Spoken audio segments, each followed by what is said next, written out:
I'm so excited to announce that we're hosting our first ever live event at the beautiful Snowbird Resort in the mountains of Utah, less than 1 hour from Salt Lake City International Airport this year, over Labor Day weekend from Friday, September 2nd through Monday, September 5th.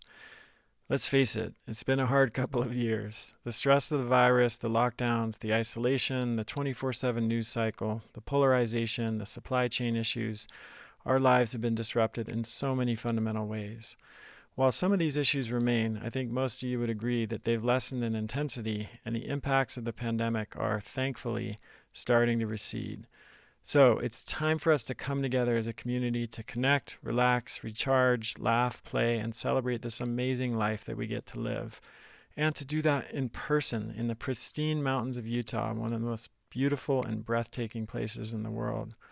We're still nailing down the exact theme of the event, but it will be something along the lines of how to thrive and flourish in the post-COVID world. I am so excited about this event. It's going to be an incredible opportunity for us to gather in person, connect with people who share similar values and interests, and give ourselves the gift of a rejuvenating and fun retreat in the mountains. If you think you might want to join us and you'd like to be notified when more information is available and tickets go on sale, go to kresser.co/live event, all one word, kresser.co/live event, and enter your email address in the form. And in the meantime, make sure to block Friday, September 2nd through Monday, September 5th on your calendar. I hope to see you in person at the event. As a lot of you know, I moved to Utah a couple of years ago, and it's a super dry state. I do a lot of mountain biking, hiking, and skiing, and when I do those activities in this dry of a climate, it's crucial to avoid getting dehydrated, and that's where Element comes in. What a lot of people don't realize is that healthy hydration isn't just about drinking water. It's about replacing water and electrolytes, which makes sense because you lose both water and sodium when you sweat. So both need to be replaced to prevent muscle cramps, headaches, and energy dips. Unfortunately, the typical solutions on the market, Gatorade, other sports drinks, and low-quality electrolyte packs, are often loaded with sugar and a lot of artificial colors and flavors. This is why I've become a huge fan of Element. Element is a zero-sugar electrolyte solution for people who want to stay hydrated but don't want to put a lot of junk in their bodies. It comes in super convenient individual packs that you just mix into your water bottle and you're good to go. No sugar or artificial junk, just electrolytes and great taste. Element was formulated by my good friend and former research biochemist Rob Wolf to provide the optimal ratios of sodium, potassium, and magnesium for health, performance, and energy. They also did a great job with the flavors. My favorites are orange salt and watermelon salt, but they have several other great flavors that are worth trying too. I've turned most of my friends and family onto Element and they love it, so I wanted to give you the chance to try it too. For a limited time, the folks at Element are offering a free Element sample pack, which comes with 8 packets of Element, one of each flavor they sell. All you have to do is cover the cost of shipping, which is $5 for US customers and location dependent for international customers. Element has been an absolute game changer for me and so many people I know. I put one in my water bottle virtually every day and never exercise or do anything active without it. I hope you get as much benefit from it as I do. Just go to drinkelement.com/Kresser. That's DRINKLMNT.com/Kresser to claim your free Element sample pack. You only cover the cost of shipping. Again, that's drinkelement.com/Kresser. DRINKLMNT.com/Kresser. Hey everyone, Chris Kresser here. Welcome to another episode of Revolution Health Radio. This week I'm really excited to welcome Dr. Ellen Vora as my guest. She is a holistic psychiatrist, acupuncturist, and yoga teacher, and the author of The Anatomy of Anxiety, Understanding and Overcoming the Body's Fear Response. That's what we're going to be talking about today. Anxiety was already epidemic prior to the COVID-19 pandemic, and of course, over the past 2 years, we've seen cases of anxiety in both kids and adults soar. And I've always felt like anxiety was very poorly treated in the conventional model and even not often addressed very well in the holistic and functional medicine model. Mental and behavioral health disorders are a growing problem in both kids and adults. And I'm really excited to see more attention on these issues. And I've known Ellen for many years. I think she has an incredibly balanced and root cause based approach to mental health issues. And so I was really excited when I learned she was writing a book on this topic, and I asked her to come on the show to talk about it. So we're going to begin by talking about what anxiety actually is. It's a word that we hear a lot, but it's often poorly defined, and Ellen has an interesting take on this. We'll talk about some of the causes of the increase in the prevalence of anxiety. We'll talk about how to approach anxiety and the different types of anxiety that Ellen defines. We'll talk about the impact of technologies like smartphones and social media on anxiety and what we can do there to protect ourselves from those impacts. This was a really fascinating conversation. I enjoyed it a lot, and I think you will too. So let's dive in. Ellen, it's such a pleasure to have you on the show. Welcome. Thank you, Chris. It's really good to be here. So I was really excited to learn that you were writing a book when you reached out and let me know that. And, I've had the pleasure of working with you in the past and really respect your approach to mental and behavioral health issues, from a functional perspective. And I think that this is such an underserved area in medicine in general, and even in functional medicine specifically. There's still, I think, a lot of territory to explore in the realm of mental and behavioral health, and such a huge need to explore that territory, given that these, mental and behavioral health challenges have really become epidemic. And I think it's safe to say in the last 2 years that there's been a pretty dramatic uptick, understandably, in those conditions as well. So, what led you to write a book about anxiety? Yeah. We were already really having an epidemic of mental health issues even prior to the COVID-19 pandemic. And here we are with such a precipitous uptick. I knew that I wanted to take my learnings from the work I've done with patients and all the different reflecting I've done on how to approach mental health with a functional medicine and ancestral perspective. I knew I wanted to turn that into a book. I thought about a couple different approaches, but it just kept being so apparent that what people were struggling with was anxiety. And so framing in that way felt important to make sure that people knew that this was applicable to what they're really struggling with. hmm I think it's useful to even talk about the word anxiety and what we mean when we use that word, because I found in my work with patients, and I'm sure this is even more true for you since this is your area of specialization, that you know uh, someone might say, "Well, I'm not anxious. I don't experience anxiety," and then they'll describe all of the symptoms of anxiety, and and I'm like, "Wait a second, that's anxiety," and they don't, for whatever reason, they don't identify with that word. They don't identify their set of signs and symptoms with that word. So, what is anxiety actually? Yeah, and I have complicated views on how much I want to take the people who don't identify with the term anxiety and hand them that diagnosis. I agree, 100%. But I think it's useful to know, like, what are we even talking about when we're talking? What are you talking about when you're writing a What book the what about the heck am I anxiety? talking? You're writing about something, Yeah, presumably. So yeah. those pages are not blank. I've seen the book. So what are you talking about? Come up against the idea that the term has been diluted at this point, and that people are just stressed or just a little overwhelmed, and that they're calling it anxiety. And you'll see pushback, people that feel like, well, they really do have quote unquote clinical anxiety, and want people to appreciate the distinction of, this is really meaningful anxiety. It's not just stress. And I fully honor how severe anxiety can be, but I also really feel that I welcome all comers, because I don't really think that any of my suggestions need to be gatekept. I think that there's an understanding. I understand why in conventional mental health, we would gatekeep the treatment. We would say, if you meet this number of criteria for diagnoses, then that's true blue clinical anxiety. And then, what's indicated? Maybe it's cognitive behavioral therapy, maybe it's medication.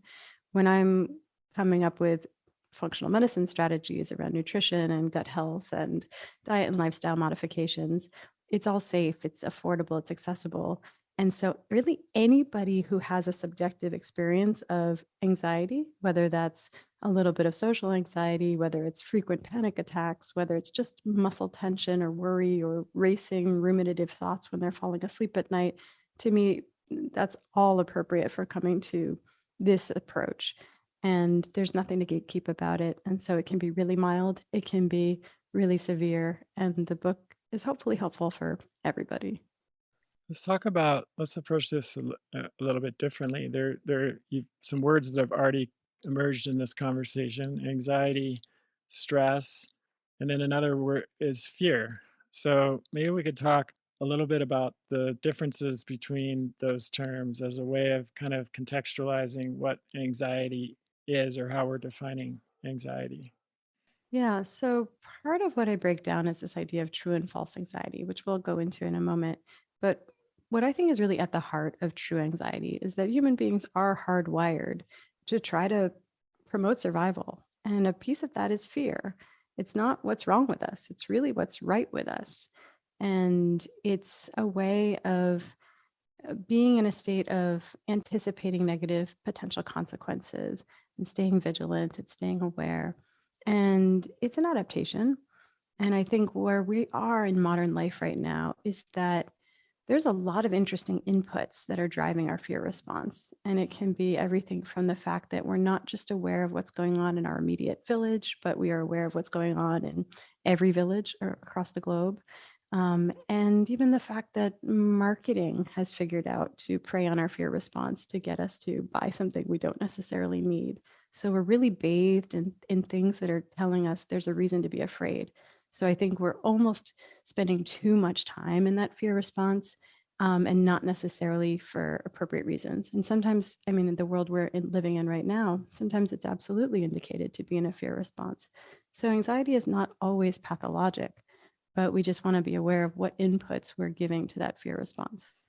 Yeah, I've talked a lot on the show about the cognitive heuristics that we developed as a species to enable our survival, and we couldn't really live without those because much of how we act throughout a day is based on those heuristics. If we had to mentally process every action that we were going to take, that would be very expensive, in terms of the brain energy required to do that, and we couldn't function.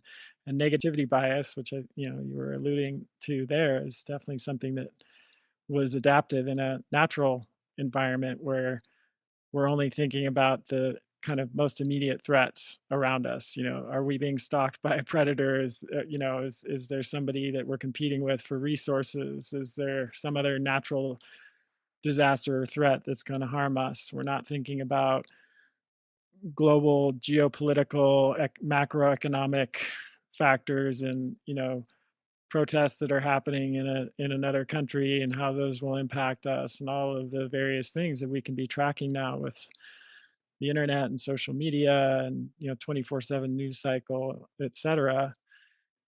When I think of anxiety, I'm curious to hear your take on this. There's a quality of a threat being not entirely tangible or even clear or identified, that there's almost like a background, it's existing as a background layer that's just ever present, and it actually makes it harder to deal with because it's not like a clearly defined stressor, like, oh, I'm about to lose my job. Well, yes, that can produce stress, it can produce fear, it can produce anxiety, but there's just, a lot of people I talk to with anxiety describe a kind of ever present sense of not, things are not okay. And I can't even necessarily tell you why, but I just feel like things are not okay. Yeah. So I want to take this in a couple directions. One is that we'll sort of talk about in a moment the true anxiety quality of that. But I think that for the most part, what I've witnessed in my practice is that when people have that vague sense of something's just not okay and they can't really identify the source, to me, that's a clue that it may be an instance of what I call false anxiety. And that's really based on the work of Julia Ross, who wrote the book The Mood Cure and talks a lot Mhm. about using amino acid therapy But basically, she first identified we have these true moods where something happened and we're in a mood as a result, and it makes sense. And then we have those times when we just wake up on the wrong side of the bed, or seemingly out of nowhere, we're suddenly angry or sad or anxious. And we can't necessarily point to the source. But if we could omnisciently know, what's often going on under the hood of the body is that we're in a stress response and it's been triggered by some mundane aspect of modern life. Strong coffee, some state of dysbiosis, inflammation, sleep deprivation, you name it. And I think that what's happening in those false anxiety moments is that our brains are all too happy to swoop in with a narrative. First, there's that vague sense of stress response, something to be afraid of. Amygdala gets activated. We start to scan the environment for threat. We feel, it's a state of hyperarousal. And then our brain says, oh, yeah, okay. I think I know why I'm stressed. It's that email I got from my boss that's making me feel like maybe I'm underperforming, or it's, something going on interpersonally over here. Our brains are meaning makers. If you give us two dots in a line, we say, we see a face there. And if we give ourselves strong coffee and skipped breakfast and sleep deprivation and an hour on Instagram, we're in this ginned up stress response, and our brain is happy to swoop in with an explanation, but it's actually a retro justification for what's actually a physical state. What's fascinating to me about that, I mean, a couple of things. One is this is something that has been a major theme in many spiritual practices, mystical traditions, and mindfulness and meditation practice, of course, is the practice of just paying attention to sensations and not telling story about what those sensations mean, and that story that comes later, that sits above the layer of sensation, is where we often really get ourselves into trouble. And so a lot of meditation practice, like in Zen tradition, which I've been involved in for many years, is just learning to pay attention and separate those things out so that we can witness the sensation and not necessarily see it as inexorably connected to the whole cascade of emotion and thought that happens after that. So it's pretty cool that modern psychology is in alignment with those kind of ancient principles or parts of meditation practice. And just on a personal note, like one of my earliest experiences of this was when I was in high school, and I was in the debate club, and I, like most people would, before speaking, would experience clammy, hands, and hot flashes in my and just like GI issues and all of the kind of strong sensations that come with fear of public speaking. And one of my teachers or mentors at that time encouraged me to not look at that, as not label those sensations as fear or anxiety, but just to look at them as energy, so that was kind of helping me to prepare for that event. And I remember this quote from Sammy Davis Jr. that I'm going to just paraphrase, which was something along the lines of the moment he stops feeling those sensations before performing will be the moment that he stops performing. And that totally helped me reframe those sensations in a different way. So, yeah, I think that's a really interesting distinction between the true anxiety and the false anxiety, and the way that our meaning making brains contribute to that distinction. Yes, I feel like I've once heard the term eustress, like almost Yes. beneficial stress. And I Hmm. think about what's at the heart of when we feel like I'm stressed before this speaking engagement or before going up on the stage in the debate team. And what really informs that feeling of like, oh no, is the idea of not enough. Like, I'm not enough. I'm not good enough. It's not going to be good enough. I won't be okay. I'm not prepared enough. And I think that with my patients, I often want them to just try on a slightly different mantra around like, all I can do is do my best, and that is Hmm. enough.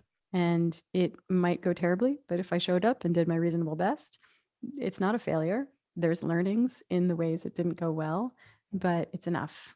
And to just reframe in that way and to trust that if we show up and do our best, it's going to be enough. And therefore, that eustress can feel beneficial. It can feel like, okay, this is how I'm engaged and motivated. But I know that I'm going to be okay. Hmm. Yeah, I think that's an important distinction, and I've found it helpful in my work with patients, and even just in my own understanding of this term perceived stress, which points at the fact that stress is very subjective and depends on all kinds of factors like our cultural context, our sense of self worth, our beliefs about ourselves and the world around us, and the acronym that scientists have or psychologists have come up with to determine what causes perceived stress is nuts, which is I think a great that they worked that one out.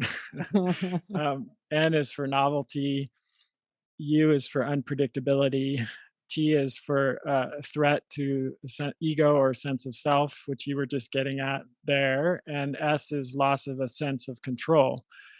And I found that just being aware of that those are the things that tend to cause a sense of perceived stress is helpful in and of itself, because then it's a little bit easier to sort of track my response and how I'm processing what I'm responding to in a way that makes sense and that I can that sort of depersonalizes it in some fashion.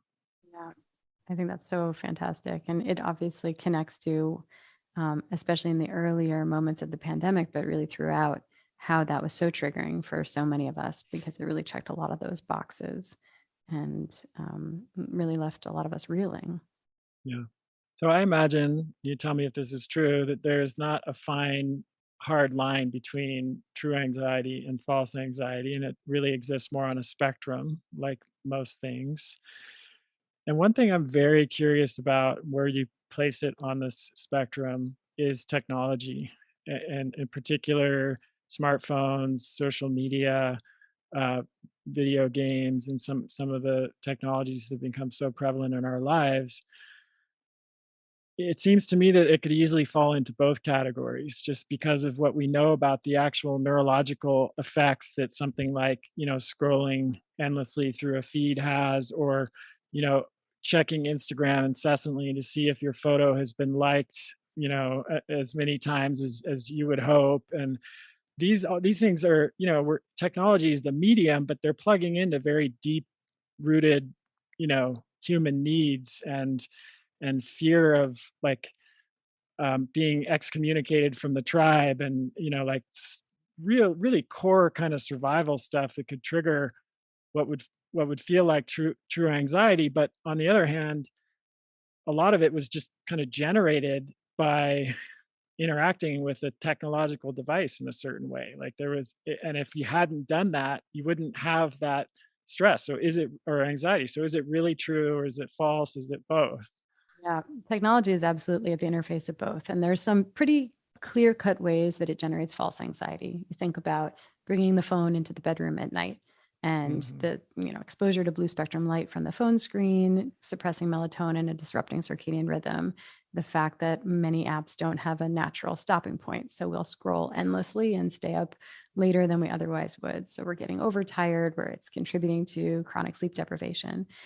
But then there are these ways that it's definitely contributing to true anxiety. And I think perhaps most of all, it's that opportunity cost where we almost feel like we're scratching the itch of our need for community and we're spending our time connecting in this way and then therefore not feeling driven to connect in real life, as it were. And so it's really, in certain ways, it does meet some needs. I do see the value in the fact that if you have a niche, if you have a unique way that you need to match up with other people to really feel like you're seen and other people understand you, what could be better than being able to connect with the few people that line up with that need across the globe? But then it also is occupying our time and our attention and our eyeballs and standing in the way of us seeking out real physical connection, which I think has all these other benefits, not from a moral perspective, but just in terms of our hard wiring and how we feel truly held and safe in community. I think two other ways that it contributes to false anxiety is the fact that we live in the attention economy and very smart companies have figured out how to prey on our fear response, and that the algorithm favors controversy. And so there's so much just, kind of the banality of fear here, the way that the algorithm just shows us more and more of what will make us feel like our environment is not safe. And then I think that there was one other. I'll let Well, that while you're go. thinking about that, I mean, I couldn't agree more. I think, and I've, as you probably know, had a lot of people on the show to talk about this, and it's not a fair fight. It's I think individual people don't often realize how deeply influenced the choices they feel like they're making related to technology are by these enormous multinational corporations that are profiting from maximizing their attention, on whatever platform or device it may be. And these corporations, and as you know, Alan, employ neuroscientists and brain hackers and whole teams of people to figure out how to maximize that attention. And so, yeah, I mean, our brains were not set up to defend against that level of exploitation and intrusion, and they really kind of tap into very core survival needs that again helped us in our ancestral environment, but have been hijacked for other people's gain in this modern environment. And so, I know from my own experience and talking to so many people that like going camping for a week and leaving their phone at home or doing a digital detox, just having like so many problems that seem intractable and the mental health issues that seemed enormous and insurmountable just melt away. And not to say that all mental health issues are caused by technology. I'm not saying that at all, but it's remarkable really how much and how significantly these technologies have influenced almost all of us to some degree or another. That's right. I mean, I talk about a particular patient who, for treating his really intractable insomnia, it actually, after we did every sleep hygiene technique under the sun, he even did a course of cognitive behavioral therapy for insomnia, which is a pretty intense treatment using sleep restriction. What did it for him was camping. And I think for him, it was actually light exposure most of all. He really needed true blue, authentic darkness at night. Yeah, And he needed bright daylight during the day. And there was just no way for him to truly achieve that in his high rise apartment with ambient light pollution in New York City. And so he finally achieved that on a weekend camping. that's great. Yeah, I've seen studies actually supporting camping, even short like weekend trips for resetting the circadian rhythm, and the effects of that can be quite lasting. Not just for a few days, but for a while afterwards. So I'm a big advocate of that. So it sounds, correct me if I'm wrong, it sounds like with false anxiety, there's a lot of opportunity for lifestyle intervention. So, like with technology, for example, restricting your use, putting boundaries or limits around how you do that. If you're dealing with gut brain axis issues, you can take steps to work with a functional medicine provider, to do a gut healing protocol. If you're uh, got like digital alarm clocks and bright light in your bedroom, you can get blackout curtains and get an analog clock. So a lot of steps you can take on that level to deal with false anxiety. What about true anxiety? What are the pathways that you suggest in your book for dealing with that? Starts with being able to hear it. And I think that in certain ways, the first step to that is actually eliminating the false anxieties, the avoidable anxieties. So addressing all of those diet lifestyle modifications so that you're not, that removes a lot of the noise of all this avoidable anxiety that we're going through. And then once that's fallen away, what reveals itself is our true anxiety, which is not avoidable anxiety. It's not something to pathologize. It's not something to medicate away. It's definitely not something that we can gluten-free or decaf our way out of. It's a true north. It's an inner compass telling us here's what's important, here's what's not right in our lives, in our community, in the world at large. And And I think for many of us, we need to find ways to slow down and get still so that we can actually hear it. And then once we've developed some practice, whether it's a meditation practice or journaling or just taking an unplugged walk in nature, slowing down and hearing it. And then for many of us, we also have to learn how to trust it. I think a lot of us have been somewhat conditioned out of hearing that inner whisper, trusting it. It has some overlap with intuition, which I think has been branded as somewhat irrational. And so a lot of us need to get back to how can we pick up on the difference between intuition and fear, hear the intuition and actually honor it and heed what it has to say. And I talk in the book about psychedelics and the role that they can play. And it's a whole complicated and huge topic, but with all of the caveats that it's really, not actually safe or indicated for all conditions, all people, and proper set and setting matter. I do find that for some people who are somewhat blocked from hearing their true anxiety, it kind of creates this hotline to that inner knowing. And I found it helps a lot of my patients bring into focus what really matters in their lives and what they might be missing as we're just going through our day-to-day lives and steamrolling over our true anxiety. Yeah, I'm very interested in this continued exploration of psychedelic assisted psychotherapy, and um, I've had several folks on the show to discuss it, and I've been an advocate of it myself, with the caveats that you mentioned. I think there are people who are in a place where that's actually not the direction that it makes sense to go, and that could be kind of further disintegrating for someone who is in a pretty fragile place and doesn't have a really solid sense of self. But for the right people, or for the right person in the right situation or the right set of circumstances and who has the right support, which I think is a big piece of it, I've seen pretty incredible shifts that are lasting come from that. And I'm not saying this to denigrate psychotherapy, because I think psychotherapy can be phenomenally useful, but in some cases can be a real shortcut to accessing certain parts of the psyche or consciousness that are very difficult to access otherwise. So I'm curious about how that will continue to unfold as a therapeutic option for people. Now more than ever, we need our immune systems to be firing on all cylinders. And as you probably know, vitamin C is one of the most important nutrients for proper immune function.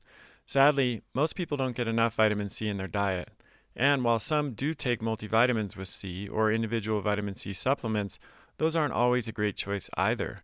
Many vitamin C supplements contain synthetic forms of vitamin C. GMOs. Most vitamin C in pills is made from GMO corn syrup. Sugar, toxic fillers and flow agents, which can cause inflammation and gut issues, and allergens like soy, corn, or food coloring.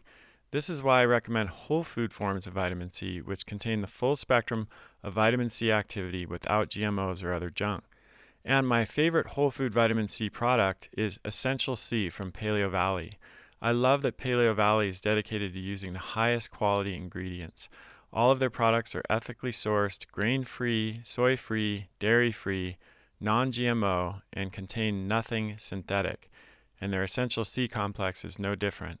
It's made with 3 of the most potent vitamin C-rich superfoods on the planet, one of which is 120 times more potent than an orange. Nothing synthetic, no weird questionable ingredients, just whole food. So you can be confident you're feeding your immune system what it needs to stay strong through whatever 2022 holds. And right now they're offering my community an exclusive 15% off discount. I've been working with the team at Paleo Valley for a long time, and I can tell you this is the biggest discount they ever offer, and it's only available for a limited time. Just go to paleovalley.com/Chris and use the code Kresser15 to get 15% off.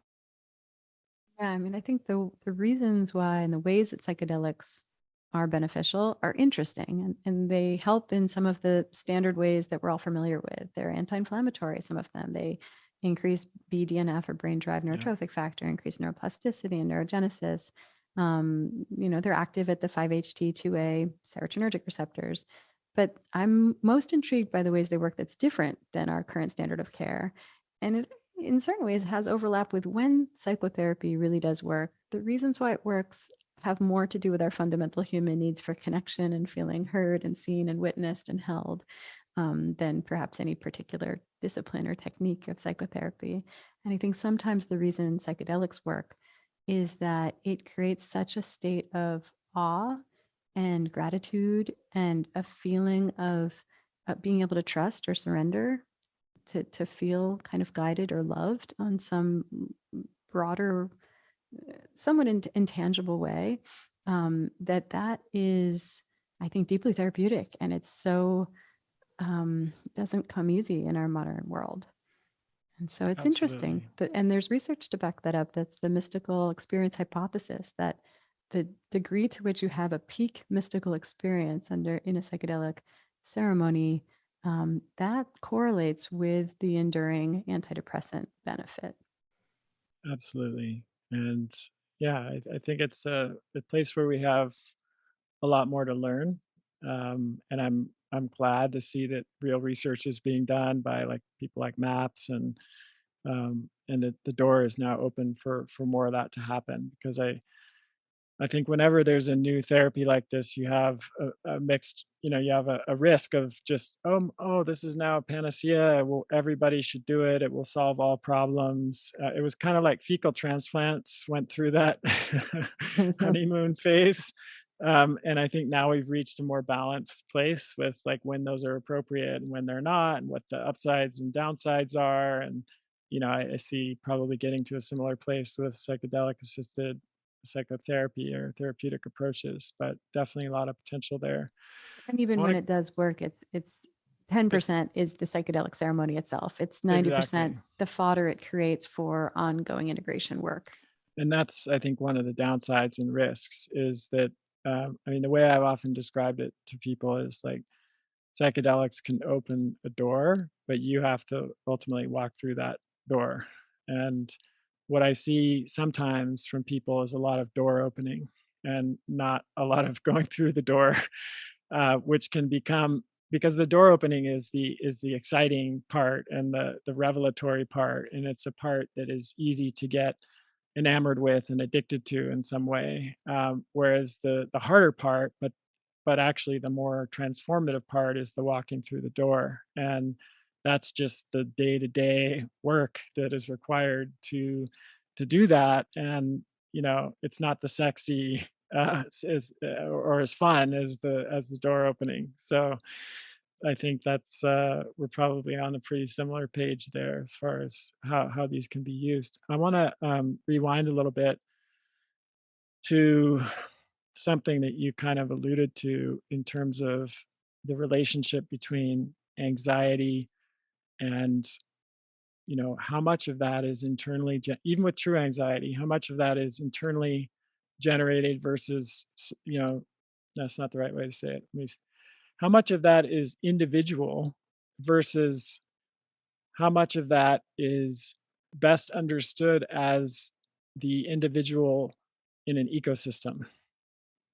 And I think, you know, sometimes I have a frustration with some approaches to psychotherapy that don't pay enough attention to the impact of the ecosystem on the individual, and that we as individuals are part of this larger, extremely complicated fabric of existence. Which, and I'm not specifically talking here about like environmental toxins and air quality, functional medicine sort of stuff. I'm just talking about being, human beings in a complex social ecosystem. And you know there's the very famous Eric Fromm quote, right, which is, to be sane in an insane society is itself a marker of insanity. Mhm. And a similar quote that I like is from Abraham Maslow from Toward a Psychology of Being, where he says, does sickness mean having symptoms? I maintain now that sickness might consist of not having symptoms when you should. Does health mean being symptom free? I deny it. Which of the Nazis at Auschwitz or Dachau were healthy?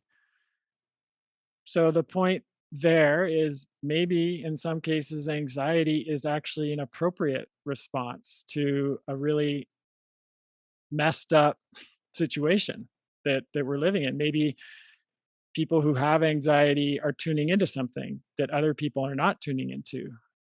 And I'm not again saying that to to diminish the effects that anxiety can have on one's life or the real impact of clinical true anxiety, but it is an interesting question for me around how much of anxiety is mine and indicative of a pathology versus how much of it is actually more of a reflection of being aware and awake in a pretty anxiety producing world. Yeah. Yeah. This is why I'm really loath to ever really pathologize it. I think that I'm always on the lookout for potential sources of false anxiety, and I see no problem with stripping that away. There's, to me, there no one's getting any benefit from having a ginned up stress response in their body unnecessarily. But that true anxiety, it is often an appropriate response. And I still believe there's room to suffer from it less.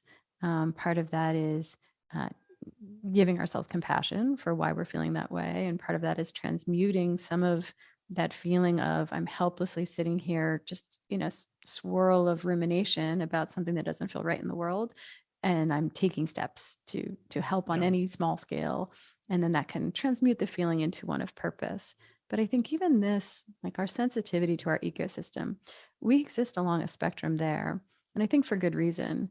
And I I referenced the Diane Fossey primate study where she was looking at chimpanzees and she noticed that some chimpanzees had more of a tendency to anxiety, insomnia, they were more sensitive. And they were the ones that sort of hung out on the periphery of the tribe, in the tops of the trees. They seemed to be the early warning system. They were on the lookout. And when she removed those chimps from the tribe, she actually found that 6 months later, the whole tribe was dead. So our anxious folks, they exist to protect the whole community. So just like within ourselves, we have our own spectrum of what brings out our stress response more or less. As a collective, we have people that are, we need our unflappable, even keeled folks. We need our surgeons and our pilots. And we need people on that end of the spectrum. And we equally need people who have a more highly tuned antenna and are picking up on the things that are not right in the ecosystem. I think about patients of mine in January, February of 2020, and I saw this huge spike in my practice of some of my anxious patients just feeling like everything was doomed. And I Mhm. really didn't even, I think I was less sensitive than many of my patients, and I didn't exactly know what they were tuning into, but I saw the signal, I noticed the pattern, and it almost had me thinking, like, is something about to happen? And then, sure enough, we entered the pandemic. And it was interesting to see how those really, their antennas just dialed more sensitive. They were picking up on something. Yeah. Well, my dog knows when the UPS driver is coming before he's even come up to the house, and A prophet. that's kind of a tongue-in-cheek example, but absolutely animals, of course, we can tune into those kinds of things in a nonverbal way, and we're animals, whether we like it or not, so it's not surprising that we have that capacity as well, and some people perhaps are more in tune with that capacity than others. So yeah, I mean, this gets to another question. I think, like in historically, and for many people currently today, religion and spirituality play a big role in how to potentially respond to anxiety and navigate it. Putting your faith in a higher power, whether that's God or Jesus or Muhammad or any number of other you know figures that you divine figures that you trust in, and there's this kind of like in Hinduism the bhakti path of surrendering to this higher power, and then on a more kind of secular spirituality or that we could call a kind of mindfulness based approach or a Buddhist approach. So in your practice and your research and your experience, what role does spirituality and religion play in helping people to work with anxiety? Yeah, it's sensitive territory, but I think just as we're slowly arriving at an understanding of certain substance use issues, um, can sometimes coexist with a lack of a sense of purpose, meaning, higher power, and that sometimes that's the salve. I've noticed that the same thing is true with anxiety. And I think anxiety, if it boils down to certain things, there's certainly that inbuilt fear response, which is adaptive to a certain extent. It's just being given pretty out of control inputs at this point. But there's also ways that we are, just as you were saying a moment ago, we're animals, whether we like it or not. We also live in an awe-inspiring universe that's beyond our comprehension, whether we like it or not. And I think sometimes when we go through our lives and we're focused on mortgages and stock exchanges and just getting through the day, we lose connection with these very fundamental truths. And I've noticed that a lot of anxiety centers around this idea of a worst case scenario, catastrophizing, and a feeling of let me white knuckle and control and anticipate. And if I just get every test and every scan Yeah. and make every extra preparation step, then I might prevent the worst case scenario from happening. And in so doing, in certain ways, we've created this worst case scenario present moment life where we're never really getting to live or enjoy or relax. And in keeping the people we love safe, we're sort of not even enjoying the people we love. And I think that when someone can connect on any level to a feeling of something that inspires awe, something that inspires trust, or the ability to surrender, it eases that source of anxiety because it doesn't feel like it's all up to us. And even the idea of the worst case scenario doesn't feel so absolute. And so I do encourage my patients with anxiety to at least explore what feels true for them. And it's not proselytizing. There's no, I'm not here to impose any particular belief system on anybody, but I'm here in this secular world that for many people, we're kind of on the rebound from organized religion, where a lot of people have rebelled against that, just to give people permission to come back to it in a way that feels true or appropriate and approachable for them. And that can be religion, but it can be nature, it can be astronomy, and it can be singing and music. It really is whatever gives people that feeling of awe. And I think of this quote by a colleague of mine, Will Sue, who talks about the role psychedelics play in this, where he says psychedelics are not just tools for healing trauma, but they're also making spirituality palatable for our starved Western world. Right. That's interesting. And that's, depending on what sources you look at, the thinking of probably how psilocybin mushrooms, medicinal mushrooms, were initially used, in traditional cultures, and certainly in with peyote and many other substances, they were not used recreationally. People, they weren't going out and partying, so to speak, and using these substances. They were used for spiritual purposes, and generally under the guidance of a shaman or some other person who played that role in that culture. So yeah, I think it's interesting, and it's something I, as a researcher and someone who pays a lot of attention to the scientific literature, something I've always been impressed by, and this is coming from someone who's not, I was born and raised kind of Catholic or holiday Catholic, if you if you will, and I'm not Catholic now, and even I don't really identify with Buddhism as a religion, even though I've had the Zen practice for many years. If you look at the scientific literature, you start to read any of the studies about religion, like how the impact of religion on health and well-being, you quickly see that people who are religious generally have a longer lifespan, they have a longer health span, they're happier, they're better adjusted, and there's something to that. There's something to I don't think it's exclusive to religion alone, as you pointed out. There are other ways you can, I think you can find that same level of meaning and purpose, but it's not something that we can just like brush away, which is what we've tried to do. I think as a society, we've tried to do in our increasing focus on other things and movement away from those fundamental principles of what it means to be human. Yeah, and I think there's so many reasons that we can explore why having some connection to religion is beneficial to our lifespan, our health span, and mental health. And everything from it can motivate good behaviors, or I think you see things Altruism. like people with religion are more likely to floss or drink less and things like that. But I think also, um, seeking and worship and those questions and finding meaning in challenge is helpful. But I think a really big factor is community. And I think that, religion in many ways originally overlapped with this is how we come together and navigate the vagaries of human existence together. And so I think that's a major benefit. And in many ways, what I want my patients to take away is just permission to go back to gathering with people in worship, in seeking and asking the bigger questions. And there's, I have none of the answers. Where they arrive is immaterial. It's really just that we gather and ask.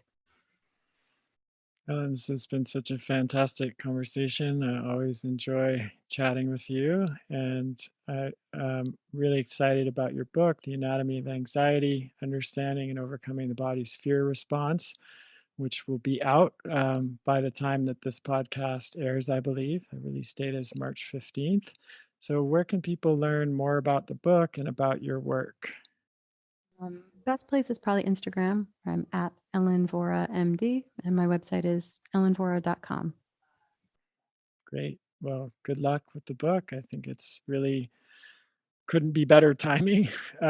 Like as you said, the epidemic of anxiety predates the COVID pandemic for sure. But I know just from my own world and extended family, friends, but also patients, subscribers, listeners, that so many people are struggling with this right now, and I'm really happy to have a phenomenal book that I can recommend to them by somebody that I trust and who's on the same page with a lot of these things. So kudos for writing the book. I know that's a big undertaking, especially over the past couple of years, I imagine. And yeah, I wish you the best of luck with the launch.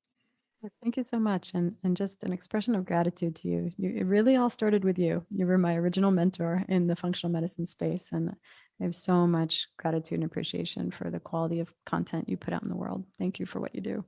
Well, thank you. I'm happy to hear, like I said, that was helpful for you, and I'm really excited to see where this goes.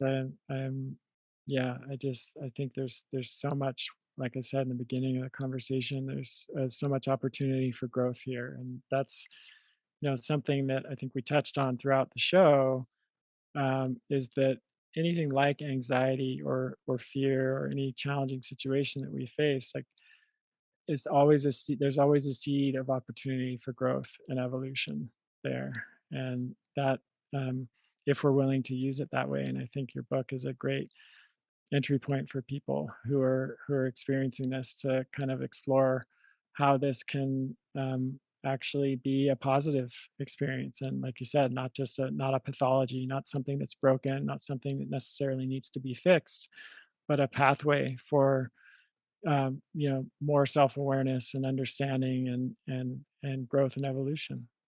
I think you just summarized resilience in many ways, just to not just feel helpless and overwhelmed, but to be able to use our challenges as an opportunity to find meaning, to grow. And that's the heart of my message, really, is that people who are struggling, people who feel discouraged or demoralized by their encounters with the mental health field, that just to not lose hope, that there's always so much we can do. And there are a lot of different paths up that mountain. Fantastic. So book again is The Anatomy of Anxiety: Understanding and Overcoming the Body's Fear Response. Highly recommend it. Go check it out. And thanks again for listening, everybody. Keep sending your questions in to chriskresser.com/podcast question. We'll see you next time. That's the end of this episode of Revolution Health Radio. If you appreciate the show and want to help me create a healthier and happier world, please head over to iTunes and leave us a review. They really do make a difference. If you'd like to ask a question for me to answer on a future episode, you can do that at chriskresser.com/podcast question. You can also leave a suggestion for someone you'd like me to interview there. If you're on social media, you can follow me at twitter.com/Chris Kresser or facebook.com/Chris Kresser LAC. I post a lot of articles and research that I do throughout the week there that never makes it to the blog or podcast, so it's a great way to stay abreast of the latest developments. Thanks so much for listening. Talk to you next time.